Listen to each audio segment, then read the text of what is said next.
the psyche around being a Nuggets fan is that they will come out and disappoint you in the worst way. So if they get destroyed in San Antonio, which could happen, like, how do you feel about Game 7? I'll be in attendance. It marks the first time in my life I've been to all four. I've been to all four games in the series. We know they'll be wearing those Mile High jerseys because they're not going to wear any other jerseys ever again, apparently. Yeah, apparently, which is weird. We had all this excitement about the rainbow jerseys, and it's the Mile High jerseys that have been prominent in this series. Game 7 is just like the perfect stage to let you down in the worst way, which we're just way too used to. If they lose to the Spurs, it's more likely that they lose a very bad game to the Spurs and that they'll have to shake it off. But one of the most incredible things about this team is that, they're 12-1 in the regular season playing on the second game of a back-to-back. And that anytime they've had a bad loss, they come back very naturally. And I think consistency is one of the huge issues with this team. But it actually would play into their favor is that you just never know what to expect. So if you get a bad game, they're usually going to be the other side of that coin and then come out and play hard. And I think the Nuggets crowds they've been there.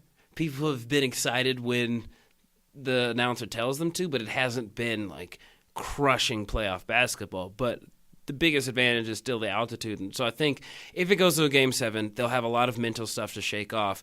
But they've already proven to themselves that they not only belong as a 2 seed, but deserve to be in the second round. So last night I went in with so much confidence that it actually scared me because I was like, oh, yeah, that Nug life is creeping back. But they played into it. So I have a lot of confidence for Game 6. If they don't win, I can accept it and understand. But I really don't see them losing a Game 7, which is terrifying. The other thing I think about, and maybe the storyline will develop over the next couple of games and maybe in the playoffs, is when you think about the Nuggets, the thing about all of the times they've disappointed us in the past is we can look and say, if this one thing went differently, they would have won. And that's what we don't have in this series. There isn't a weird inbounding thing with Anthony Carter. There isn't if Melo hadn't decided to get traded, we would have had one more run at it. There isn't, if Gallinari doesn't Gallows ACL 2012. If they don't decide Brian Shaw is the future. There are all these what ifs with the Nuggets, and I don't see that right now. Even if they lose the series, you'll be like, because they've won a couple of games, you'll be like, oh, they're a young team. So far, there's not that what if, which always seems to come with the Nuggets letdown. And so that also, to me, is a positive where maybe they won't do it this time. Maybe they won't. I mean, fingers crossed, as long as you have Nikola Jokic on the floor, you've got, all those what ifs are out the window because you have, this is what it is. And what I really love to see last game is that they were playing a game where he was the offensive leader on the floor. People were cutting. When he got double teamed, he was able to kick out. Shots were falling early and often, which was great. And so it wouldn't come down to one thing because they're doing too many other things right. And the thing I liked about Jokic's game last night was there was the Murray-Jokic two-man game that's always great, but the Jokic-Harris two-man game was really good last night. There was that early double team where he threw it out to Harris, who was wide open for 3 points. There was a give and go that I really liked with Harris, and so it really does seem like he's engaged with the whole team again, which we really didn't see with the starters. We saw that more with the Beasley, Wancho, Morris combination when everyone else was hurt. But it's nice to see that with the starters again. And it was beautiful to see Wancho on the floor because it meant that the Nuggets were winning by so much in the game that he got a solid 5 minutes. Only put up, I think, 2 rebounds and a foul. And the Nuggets really didn't score. They scored 1 basket in the last 5 minutes, it felt like. It might have been 4 minutes, but they stopped scoring at the end of that game. They stopped scoring, but they didn't need to. No, it was fine. Pop conceded early and put his deep bench on the floor. So, I mean, there's so many small things. Craig didn't have a dominant starter game. He scored no points, but I think he had 10 rebounds.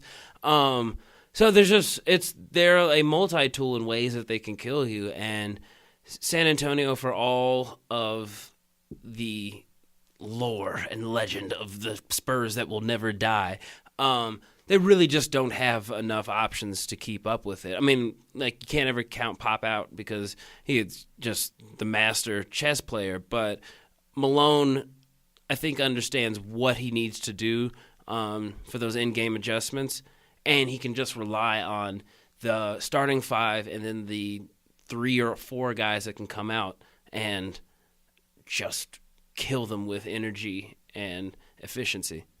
And I think if they can get all this done, hopefully we're going to be talking about a real rivalry playoff series. That's the other thing that this has lacked. Like, it's been heated at times, but there has been no bad blood on either side, really. Like, other than, like, it's sad to watch Derek White destroy his own hometown team. That's, like, the worst thing that's happened in this series. And it's like, I'm happy for him as a CU fan. There was a dude who was booing him, and it was like, so half-hearted. The guy was also booing the cheerleaders for some reason, so I didn't think he was in his right mind. But it was like, come on, bro. Like, I want to see Derek White do well in this league because, yeah, hometown kid. I certainly don't want to see any more success from him in this series. But it's been a very gentleman's game. Like, don't want to get too far ahead. But if we're able to make it into the second round and play Portland, that's going to be really exciting because it's going to be trial by fire for Jamal Murray against a absolutely like supernova red hot Dame Lillard. But especially Murray is a dude who I think in his first game he thought he was ready for that level, and now his play is living up to it. So that'll be really exciting to see some like grit. Well, let's hope we're talking about that in a week and not just not having a podcast because we're so sad about the Nuggets, which is probably what would happen if they lose. Oh, yeah. Well, we'll have a podcast, but I'll hire a few violinists to come in and we'll just play like some sad-ass Russian opera for an hour with me just like reading stats of the 2 games that the Nuggets would have to lose.